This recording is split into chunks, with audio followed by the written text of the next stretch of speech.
नमस्ते दोस्तों। आज की हमारा टॉपिक है मोटिवेशनल स्टोरी और आज की वीडियो में मैं आपको बताऊंगी कि हम कैसे लोगों से धोखा खाने से बच सकते हैं। क्योंकि हमेशा जब हम भावनात्मक रूप से कमज़ोर होते हैं या हम बहुत इमोशनल होते हैं तो लोग हमारा बहुत फ़ायदा उठाते हैं, बहुत हमसे चालाकियाँ करते हैं, है ना। तो आज के इस टॉपिक में मैं आपको बताऊंगी कि हम कैसे लोगों से धोखा खाने से बच सकते हैं। तो सबसे पहले एक जंगल में एक लड़का था। वो बहुत ज़ोर ज़ोर से पेड़ों पर मुक्के मार रहा था और बहुत रोए जा रहा था, रोए जा रहा था। तो वहाँ पर एक और आसपास जंगल में कोई था भी नहीं, एकदम सन्नाटा था। तो वो बच्चा बहुत ज़ोर ज़ोर से रो रहा था, एकदम बहुत गुस्से में था और ज़ोर ज़ोर से मुक्के पेड़ों पर मार रहा था। तो वहाँ पर एक भिक्षुक थे जो नदी में नहाने के लिए आए थे। तो वो उसको देखते हैं और बहुत देर तक वो उसको देखते ही रहते हैं, देखते ही रहते हैं। उन्हें लगता है, थोड़ी देर बाद उन्हें लगता है कि मुझे इस बालक से पूछना चाहिए कि इसको क्या परेशानी है, ये इस तरह से क्यों अपना व्यवहार दिखा रहा है कि मुक्के मार रहा है, इसको क्या परेशानी है। तो वो उस बालक के पास जाते हैं और उससे पूछते हैं कि बच्चे, तुम्हें क्या परेशानी है, तुम इतने परेशान क्यों हो, तुम मन में ही बड़बड़ा रहे हो, पेड़ों को मुक्के मार रहे हो। तो वो बालक और ज़ोर ज़ोर से रोने लगता है। वो साधु की बात सुनकर और ज़ोर ज़ोर से रोने लगता है और वो कहता है, आप चले जाइए यहाँ से, मुझे किसी से कोई बात नहीं करनी। इस दुनिया में सब झूठे हैं, मक्कार हैं, सब एक दूसरे का फ़ायदा उठाने की कोशिश करते हैं। तो वो साधु वहीं पर खड़े रहते हैं, बहुत देर तक उसको देखते रहते हैं। तो फिर वो बालक सोचता है थोड़ी देर बाद, अरे ये साधु महात्मा कैसे हैं, कैसे हैं, मुझे ऐसे चुपचाप देख रहे हैं, ऐसा नहीं है कि मुझसे पूछें कि मुझे क्या परेशानी है, मुझे क्या हुआ है। फिर भी वो उसको देखते ही रहते हैं, देखते ही रहते हैं। फिर साधु महात्मा नहाने के लिए, स्नान करने के लिए नदी में चले जाते हैं और वो बालक एज इट इज़ उसको मुक्के मारता रहता है, मारता रहता है। फिर जब महात्मा बाहर आते हैं, नहाकर स्नान कर कर उस बालक से पूछते हैं कि बच्चे, तुम मुझे बताओ क्या परेशानी है, मैं तुम्हें काफ़ी देर से देख रहा हूँ कि तुम्हें कोई तो परेशानी ज़रूर है। तो वो बालक उसको बोलता है कि भिक्षुक, मुझे आपसे कोई बात नहीं करनी है, आप यहाँ से चले जाइए। तो भिक्षुक उसे कहते हैं कि चलो ठीक है। अच्छा तुम, फिर भिक्षुक उसको बोलते हैं, अच्छा तुम चलोगे मेरे साथ, मैं आगे जंगल में जा रहा हूँ, वहाँ पर बहुत शीतल नदी बहती है, वहाँ पर हम स्नान करेंगे, ध्यान करेंगे। तो वो बालक उसको उनको बोलता है कि ठीक है चलिए, मैं चलता हूँ आपके साथ। तो वो उनके पीछे पीछे जंगल में जाते हैं। जंगल में बहुत सन्नाटा रहता है, एकदम शांति का माहौल रहता है। और क्या है, वहाँ पर उस दिन पूर्णिमा की रात होती है, तो पूरा चंद्रमा अपनी चांदनी चारों तरफ बिखेर रहा होता है जंगल में। बहुत शांत वातावरण होता है। तो वो बालक महात्मा से कहता है, हे महात्मा, मेरे जीवन में मैं बहुत उतार चढ़ाव से गुजरा हूँ, मैं बहुत भावनात्मक रूप से मैं बहुत अच्छा हूँ, मैं बहुत सीधा हूँ। तो लोग मेरा बहुत फ़ायदा उठाते हैं। जैसे कि महात्मा, किसी से मैंने कोई बात कही, अब वो बात वो इंसान किसी तीसरे के पास जाकर इस तरह से कहता है कि इसमें मैं बुरा बन जाता हूँ, जबकि मुझे रिश्तों की भी बहुत कदर है। मैं अपने बीवी बच्चों का, अपने घर वालों का, सबका बहुत ध्यान रखता हूँ। अब मैं इमोशनल हूँ, मतलब मैं बहुत भावनात्मक रूप से मैं बहुत वो हूँ, मैं फिज़िकली अच्छा हूँ, मैं मेंटली अच्छा हूँ, मैं लोगों की हमेशा मदद करने के लिए हमेशा तत्पर रहता हूँ। तो मेरे साथ ऐसा क्यों होता है, लोग मुझे बार बार धोखा क्यों देते हैं, मुझे इसका आप उपाय बताइए। तो महात्मा कहते हैं कि अच्छा, तो तुम्हारे साथ ऐसा होता है। और वो बालक उनको बोलता है कि आप, कभी कभी तो मुझे लगता है कि आप लोगों का जीवन बहुत अच्छा होता है, आपको किसी की चीज़ की कोई परेशानी नहीं होती है, अपना भिक्षा लेते हैं और आराम से अपना जीवन व्यतीत करते हैं जंगल में। और हमें तो यहाँ 2 टाइम के खाने की, इन सब की परेशानियाँ, बहुत सारी झंझटें होती हैं। तो वो भिक्षुक उसको बोलते हैं, ऐसा नहीं है बच्चा, हमें भी कई बार, तुम लोगों को कम से कम 2 टाइम का खाना तो नसीब होता है, हमारे साथ तो ये होता है कि कई बार हमें भिक्षा मिल जाती है तो हम खाना हमें ग्रहण करने को मिल जाता है, नहीं तो हम कई कई दिनों तक बिना खाने के भूखे प्यासे जंगलों में इधर उधर घूमते रहते हैं। और तुम्हें कम से कम परिवार का साथ भी मिलता है, तुम लोगों को अपनी बातें बता सकते हो। तो वो बच्चा उसको बोलता है भिक्षुक को कि महात्मा, मेरे साथ पहले आप ये बताइए कि मेरे साथ इस तरह से क्यों धोखा होता है और मैं इस तरह के लोगों से कैसे बचूं।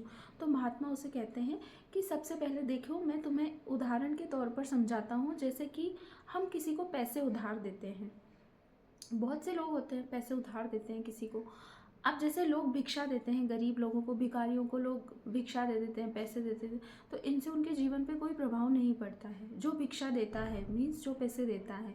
तो इस तरह से ही जैसे आप किसी को पैसा उधार दे रहे हैं, अब आपको ये भी पता है कि वो आदमी, उसके पास आय का साधन है या नहीं, वो आपको पैसे आपके वापस देगा या नहीं। अगर उसके पास आय का साधन नहीं है और तो आप उस व्यक्ति को उतना ही दें, उतना ही पैसा उधार दें कि उसको कि आपको आपके जीवन में वो उधार देने से फ़र्क ना पड़े। समझ रहे हैं ना, मतलब इस तरह से आप उसको इतना ही पैसा उधार दें। अगर आप उसको ज़रूरत से ज़्यादा उधार दे देंगे और आपको पता है कि वो पैसा भी वो वापस नहीं देगा, तो इससे आपके जीवन पे दुष्प्रभाव पड़ेगा। तो आप उस व्यक्ति की मदद भी करें, लेकिन उसको उतना ही पैसा उधार दें जितना कि आपके जीवन में फ़र्क ना पड़े और आपको ये भी पता है कि वो पैसा हमारे पास वापस भी नहीं आएगा। तो इसी तरह से मैं तुम्हें इन उदाहरण के इससे मैं तुम्हें ये समझाने की कोशिश कर रहा हूँ बच्चे, कि तुम किसी पर भरोसा करो, लेकिन उस पर उतना ही भरोसा करो कि जितना तुम्हें लगता है कि वो तुम्हें हानि नहीं पहुंचाएगा। क्योंकि आज की दुनिया में लोग बहुत चालाक होते हैं, बहुत मक्कार होते हैं, बहुत झूठे होते हैं, और जो अच्छे लोगों का है वो हमेशा फ़ायदा उठाते हैं। कैसे?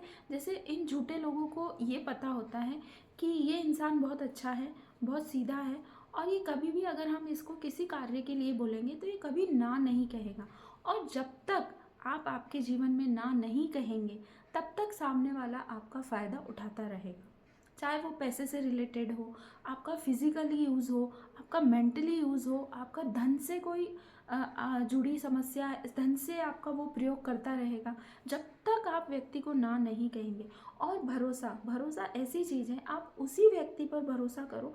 वैसे तो इस दुनिया में कोई भरोसे के लायक नहीं है, लेकिन आप भरोसा उसी व्यक्ति पर करो जिस पर आपको पूर्ण विश्वास हो कि ये व्यक्ति मेरी परेशानियों को समझेगा, मैं इस पे भरोसा कर सकता हूँ। उसे ही आप अपनी बातें बताइए, और नहीं तो नहीं बताइए। क्योंकि क्या होता है, हम सामने वालों को कई बार बातें बता देते हैं, जैसा मैंने आपको बताया, और ऐसा मेरे साथ तो बहुत होता है। मैं एक्चुअली में बहुत इमोशनल फूल हूँ, और मैं अगर मेरी बात करूँ तो मैं पूरी इमोशनल फूल हूँ। मैं लोगों को हर बात बता देती हूँ, मतलब मेरे में कोई बात बचती नहीं है। और क्या होता है मेरे साथ कि वो इंसान वापस उसी आदमी से जाकर वो सारी बातें कह देता है। तो इसमें क्या होता है, जैसे मैंने उसको कोई बात बताई, तो जैसे हम किसी को कोई बात बताते हैं तो कोई टॉपिक चल रहा होता है, तो हम वो बात किस तरह से बताते हैं, लेकिन जब वो व्यक्ति वापस उसी व्यक्ति को जाकर बात बताता है तो वो टॉपिक चेंज करके बताता है। मतलब उसमें वो ये जज दिखाता है कि मैंने तो कुछ नहीं किया, उसने ऐसा किया, राइट। इस तरह से मेरे साथ तो बहुत होता है, और ये रोज़मर्रा की ज़िंदगी में हर किसी के साथ होता है। तो आजकल झूठे लोग, मक्कार लोग हमारे चारों तरफ हैं, लेकिन हमें हमेशा उनसे सतर्क रहना है। और हमें ये डिसाइड करना है हमारे जीवन में कि हम किस पर विश्वास करें, कौन विश्वास करने योग्य है। क्योंकि जो भावनात्मक रूप से जो लोग कमज़ोर होते हैं उनका हमेशा लोग फ़ायदा उठाते हैं, जो बहुत चालाक लोग होते हैं सामने। तो इस तरह से हम इन लोगों से बच सकते हैं। और बाकी कम से कम बात करें लोगों से, क्योंकि आप जितना कम बात करेंगे आपकी चीज़ें लोगों तक कम जाएगी, मतलब मीन्स आपके सीक्रेट्स जो होते हैं वो कम बाहर आते हैं। और आज की दुनिया में लोग एक दूसरे से बहुत जलते हैं, बहुत कम लोग होते हैं कि सबका अच्छा चाहते हैं। और एक जीवन में ना करना सीखें। अगर आप हमेशा लोगों की मदद के लिए तत्पर रहेंगे तो लोग आपका फ़ायदा उठाते रहेंगे, और वो आपका यूज़ करेंगे और थ्रो करेंगे और चले जाएंगे, उनको आपसे कोई मतलब नहीं रहेगा। तो एक तो अपने जीवन में ना करना सीखें, और लोगों पे विश्वास इतनी जल्दी ना करें, अपने सीक्रेट्स किसी के साथ शेयर ना करें, है ना। तो यही था आज का हमारा टॉपिक। तो आशा करती हूँ आपको पसंद आया होगा। अगर आपको पसंद आई है हमारी कहानी दोस्तों, तो इस कहानी को आप ज़्यादा से ज़्यादा यूट्यूब पर शेयर कीजिए, अपने फैमिली फ्रेंड्स में शेयर कीजिए, और मेरे चैनल को लाइक कीजिए, शेयर कीजिए, और सब्सक्राइब करना बिल्कुल मत भूलिए। क्योंकि मुझे भी ज़रूरत है आप लोगों के सपोर्ट की, तभी तो मैं आगे बढ़ पाऊँगी। तो चलते हैं, मिलते हैं अब हम कल की नेक्स्ट स्टोरी में। तब तक के लिए बाय बाय, अपना ध्यान रखिएगा, बाय।